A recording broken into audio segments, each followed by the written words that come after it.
We're in the midst of a huge transformation where peers, communities, and workplaces are all really melding into one. Welcome to Reimagining Company Culture. My name is Christina Giordano, she, her, and hers, and I am the Senior Partnerships Manager here at AllVoices. Today, I am super excited to welcome our next guest onto the interview series, Devon O'Nalty. He is the Director of Diversity and Inclusion at NBC Sports Group.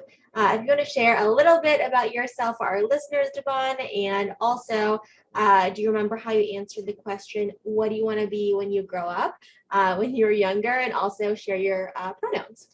Sure. Well, thank you for having me. First off, it's a pleasure being here and being able to collaborate with AllVoices. So my pronouns are he, him, his. And when I was growing up, I wanted to be a dentist, if you can believe that, right? So completely different career path, but here I am enjoying the space that I'm in. So Incredible. We love to see it. Fast forward to today, you're in diversity and inclusion work at NBC Sports Group. How do you think your personal journey has really led you to the field and specifically at NBC Sports Group? yeah, so there's an interesting story behind how I got started with DE&I in general. So my prior company, I too was a director of diversity and inclusion, and I got into that space by really jumping into a conversation with someone who was transitioning from a man to a woman. And that was my first time experiencing that type of transition and that environment, and just understanding what it was to be like a part of that culture, that community and such. And once I was able to see that person come to light as their true authentic self, I knew that I was in the right space. And that's what led me to my journey down DEI. And what brought me to NBC Sports is just to bring that same change culture and atmosphere and enable everyone to be their best selves.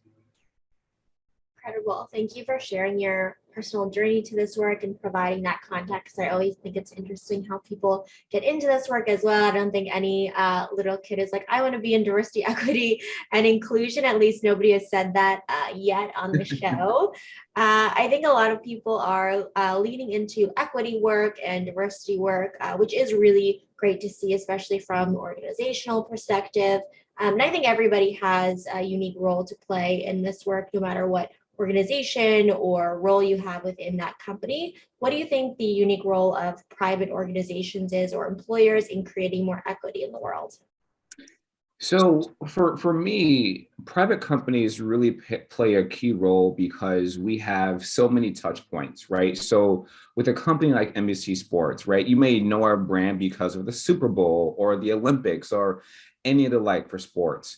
And we touch an extremely broad audience, or should I say a diverse audience of individuals. And we want to make sure that when we're on your TV or in your living room, that you see yourself on TV, right? And being able to provide that equity across our broadcasters, both in front of the camera, behind the camera, and enabling everyone to really have an equal chance to be, again, who they want to be, whether it be that childhood dream to be on TV or to be a part of an Olympic journey for someone like Simone Biles, for example, right? We want to be able to broadcast and show those stories. So as a private company, not just NBC, but for all of us, we have sometimes the dollars to support these initiatives. We have the people power, right, to go into the community and really elevate the message. And again, we have the responsibility as an organization because we touch so many different things and individuals throughout the work we do. Absolutely. I definitely agree that employers have a huge responsibility and also power and influence in their community and representation, and also in the employees at the organization as well. So a lot of different stakeholders and a lot of opportunity to create more equity and accessibility. I think that when people are talking about belonging and when you're talking about, is my organization working towards equity, a lot of folks want to know, am I doing a good job? What should we be investing in further? What is not working that we need to stop doing as well? What is your philosophy around measuring diversity, equity, inclusion, belonging initiatives and strategies, knowing that we're not looking to check a box here and say, okay, we achieved this. We don't have to work on this in 2023, but we want to see what's working. Yeah. So over the past, 2.5, 3 years, I mean, some would say we're kind of still in the pandemic. we had to take a big introspective look to say, hey, who are we as an organization? And not only that, but who are we to our employees, our colleagues, right? How are we creating an environment to make sure that they feel like they belong, like you mentioned?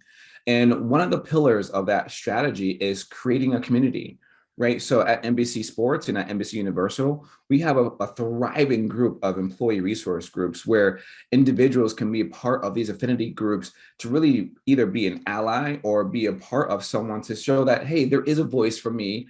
And I do see myself in a broader sense of the community here at NBC.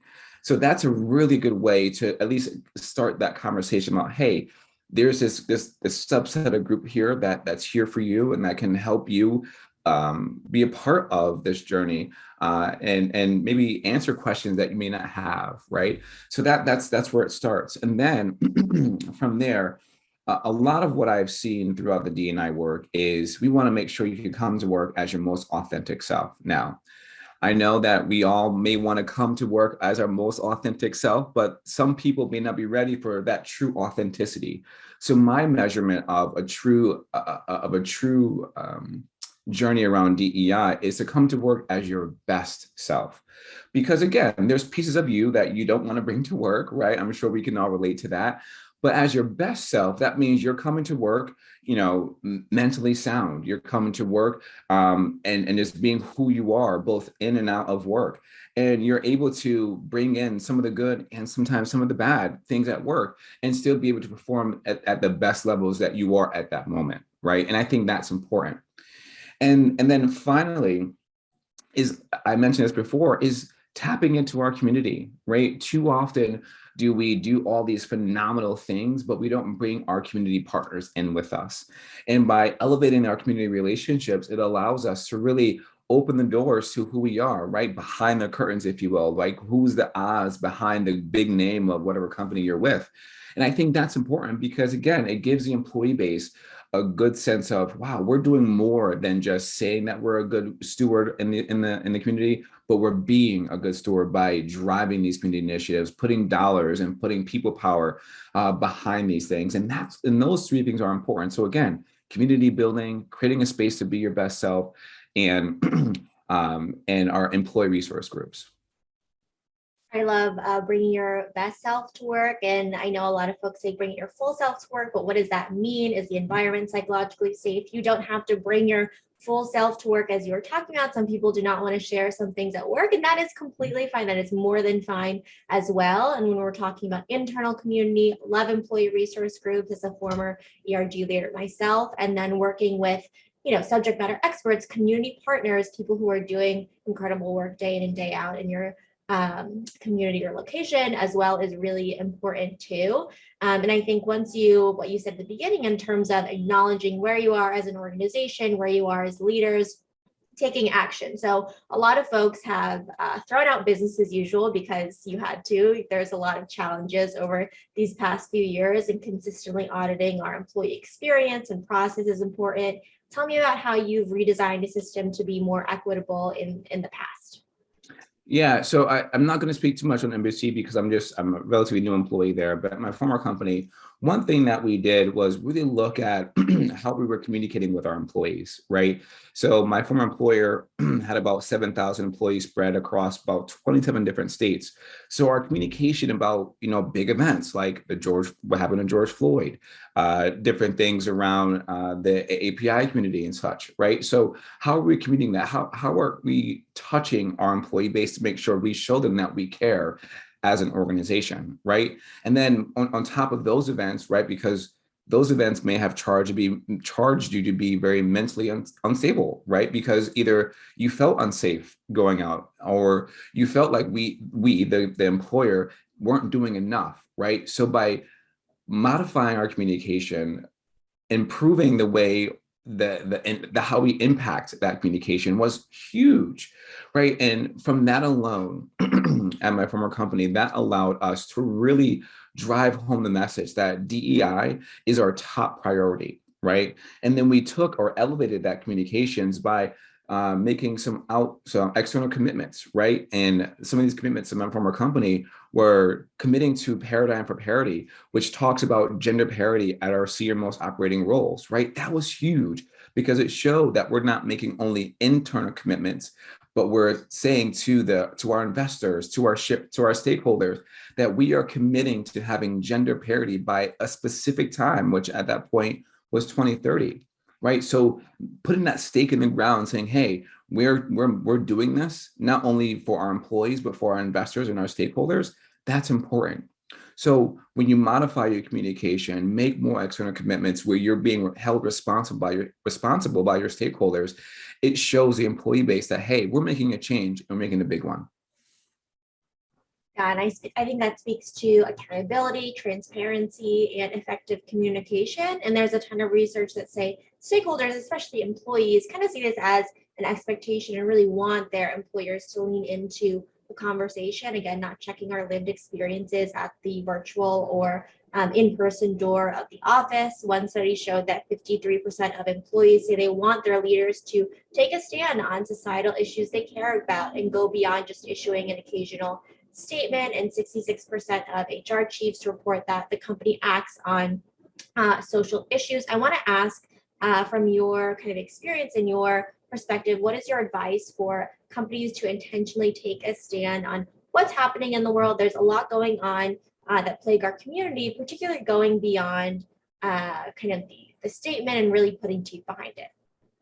Yeah. So, I mean, this May, right, there's been a lot of things that have happened. And, in honor of mental health awareness, I want to acknowledge that I see everyone, because whether you're a part of the Black community, the AAPI community, the gay community, or whatever affinity that you associate with, there's been a lot that's happened in May.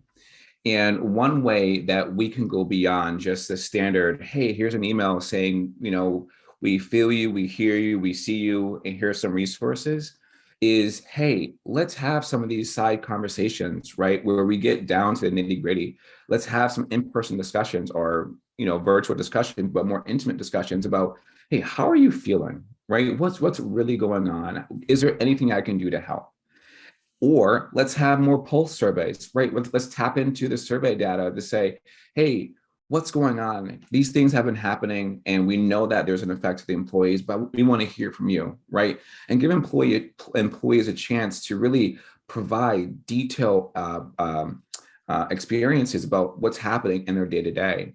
But having those side conversations, doing those surveys are nothing if you don't have results behind it, right? So once you've gathered that information, and you used it you synthesize it, and you understood that, hey, these are our 5, let's say, major buckets of what's going on with our employee group.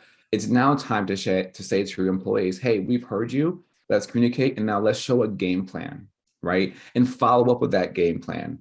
Some things that we do at our current and my former company is have quarterly all hands meetings saying, hey, we have a progress to date here. We have a progress report to report back to you. We want you to let us know how we're doing on this said progress report, right? If you feel we're not doing enough, or you feel like we're doing great, respond, let us know, right? But it's that two-way communication, that two-way interaction between company and employer that allows that to happen. And I think the more you can do that, the more actions you'll see, and the more the employee groups will feel a part of the journey that you're on to be a better place.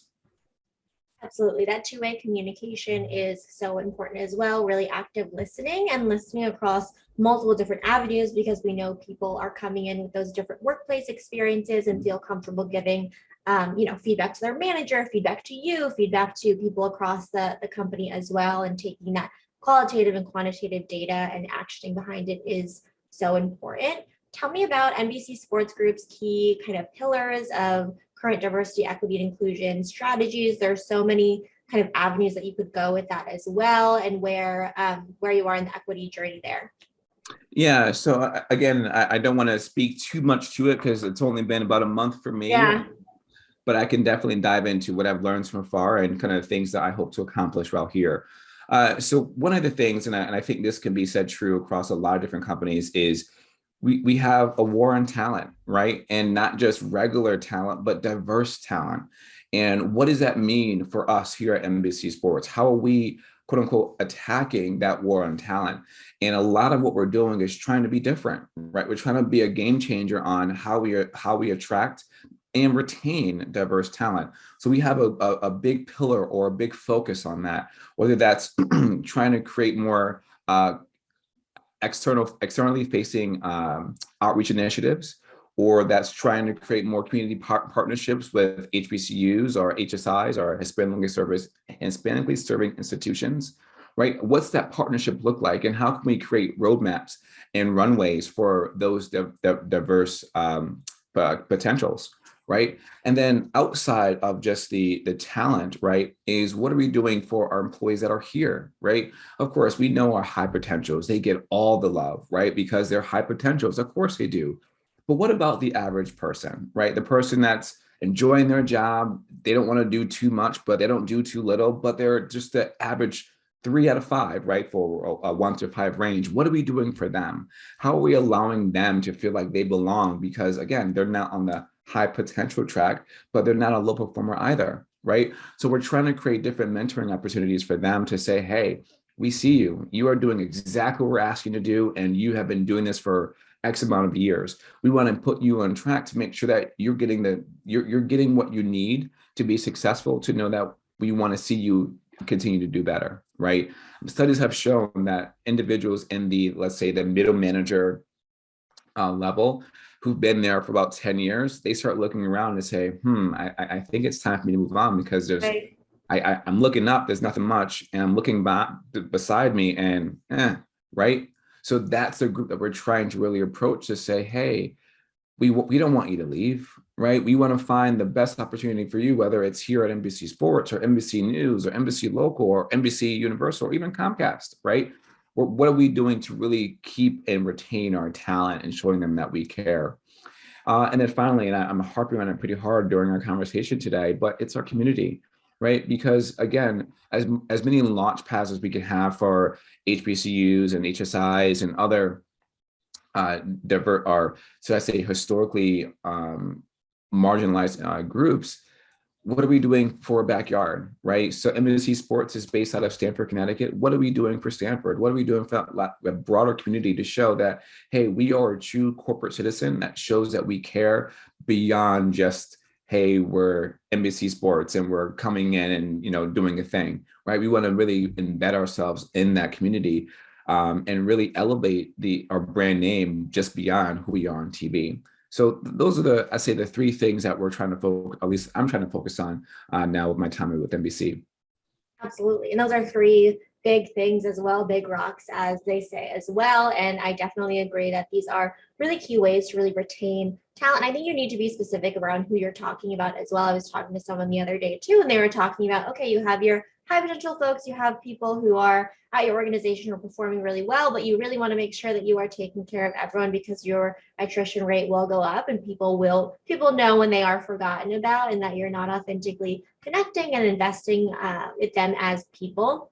We know that you are doing an incredible job in this work, but we know it's not one person or department's responsibility to ensure an entire organization is equitable and is living their values. How do you really think about, in past roles, empowering folks across the organization to practice that equity-driven leadership, especially those middle managers and the folks who people are talking to every day? Yeah, well, I give them a space to vent, right? Because especially as middle managers, you have a lot going on because you're receiving pressure from the top and the bottom to perform well. And in my prior role, I held office hours. And those office hours were for anyone who just wanted to come in and say, hey, Devon, I just want to chat and just vent, right? And I think sometimes, and you said it best, right? Just being an active listener allows a person to feel seen, feel heard, and feel respected. So I think that's all we need sometimes is to be like, wow, a whole half an hour passed by, and I just feel like I'm the best person in the world today because I was able to really get everything off my chest and now have a plan of action thereafter, which is awesome, right? So that was one thing. Another thing that I did is really empowered our ERGs, right? Is, hey, we entrust you, right, to drive our message of DEI across the broader community, whether with whether it's within your own affinity or across a broader ERG group. And we want to make sure that you have all the tools and resources to truly be successful, whether that's budget, whether that's moving rocks out of your way, or whether that's elevating your message across an employee group. We got you, right? And I think enabling those ERGs to really be successful is another way that shows employees that you care not only about being good on paper, but good in reality as well. And then finally, elevating the stories that we are doing. Too often as companies do we do some good stuff, but we don't broadcast it, whether it be to our internal employee group or externally, right? And I think the more we can showcase what we're doing, it allows us to really showcase to the employees that, hey, we did say what we we're going to do, right? We are proving it to you that we are putting our money where our mouth is. And this is how we're going to continue doing this, right? But if you don't communicate that, everyone's saying, well, you said you're going to do this, but what happened next, right? So all those things are vital if you're really going to allow your company to transcend itself from where it is now to where you want it to be in the future. Absolutely. There needs to be alignment between your words and actions, and then that consistency piece of showing up, pivoting, and making sure that you are consistently having that two-way conversation with folks is really important. And people are holding folks accountable as well, all different stakeholders too. So it's important to really think about that. At the time of this episode launch, we will be in June 2022. Yay for us, keep on keeping on. I would love to know a lot of companies, especially who have employee resource groups, diversity, equity, and inclusion teams, lean into Heritage Month, they lean into specific celebrations. And I want to know kind of how you've seen organizations, or I know it's only a month in right now, but how NBC Sports Group is really thinking about effectively and authentically honoring Juneteenth this year, or in the past. What have you seen be most effective? Yeah, so one thing, and I'll speak to Juneteenth in a second, but one thing that we're doing is we're moving away from calling them heritage months or affinity months, because we want to make sure that we're celebrating whatever affinity or heritage throughout the entire year, right? Rather than just a specific point in time. So that's one way we're moving into really that evergreen message of, hey, we are diverse all the time and we are better together by doing so, right? So that's one specific thing. Another thing which really attracted me to NBC as overall is this is the first year that NBC is celebrating Juneteenth as an observed company holiday.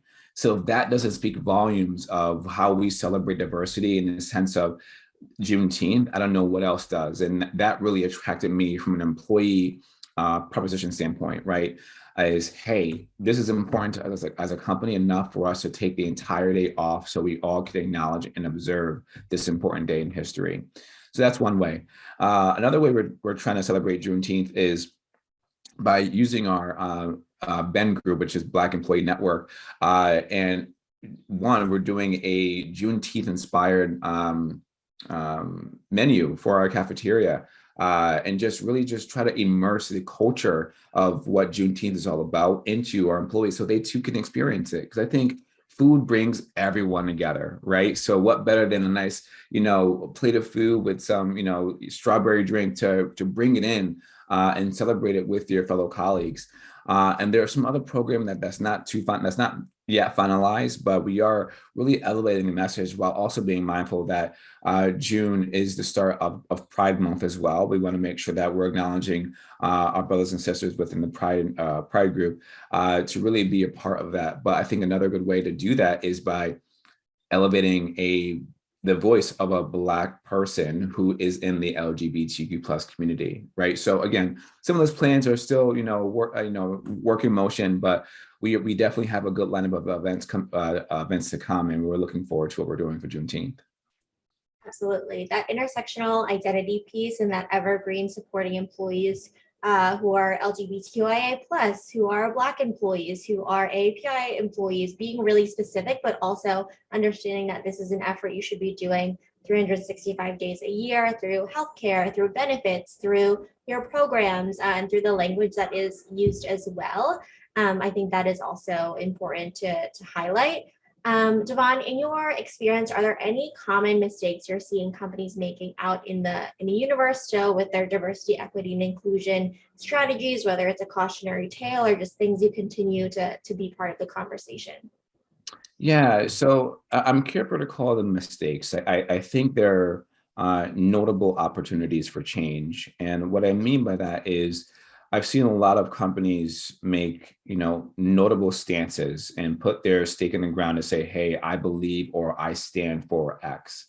And while I think that's good, I think it's great to put it on paper, but it's one thing to show it in action. And a lot of companies are faltering because they're not showing up, right? And it's a good opportunity to have because it allows you to rewrite your story, if you will. And I think the more companies can show up by being more actionable, whether that's internally or externally, allows them to really broadcast to hey, look what we're doing, and this is why you should work here. Right. So I think if more companies can allow themselves to be their best self, right, the better it can be for their employees as well. Absolutely. Being their best self, being really kind of transparent about where you are, where you want to be, what steps you're going to take there, what pivots you're going to take too as things come up as well. You have to be authentic too if you want people to bring, their best selves to work too.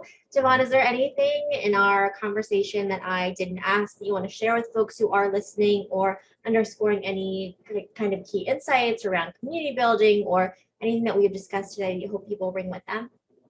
Yeah, the last thing I'll say, and I can't speak to it enough, is we are stewards of the words we say in the community that we live.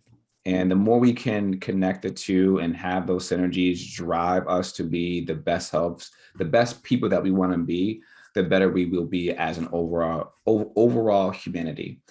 Because I believe there's a lot of good things happening in the world, and there's a lot of good things that are gone unseen. But the more we can showcase those stories and elevate one another, the better we'll all be together. Absolutely, absolutely. And we have to consistently remind ourselves to show up, have that alignment between our actions and words, and do that internal work with a capital W as well. Yeah. Devon, thank you so much for being on Reimagining Company Culture this afternoon. My pleasure. Thank you for having me. Of course, and as a reminder for folks who are listening, at AllVoices, we really believe in employees and employers being seen, heard, and understood, and know it's a requirement for the business to really succeed overall. Have a great rest of your day, everyone.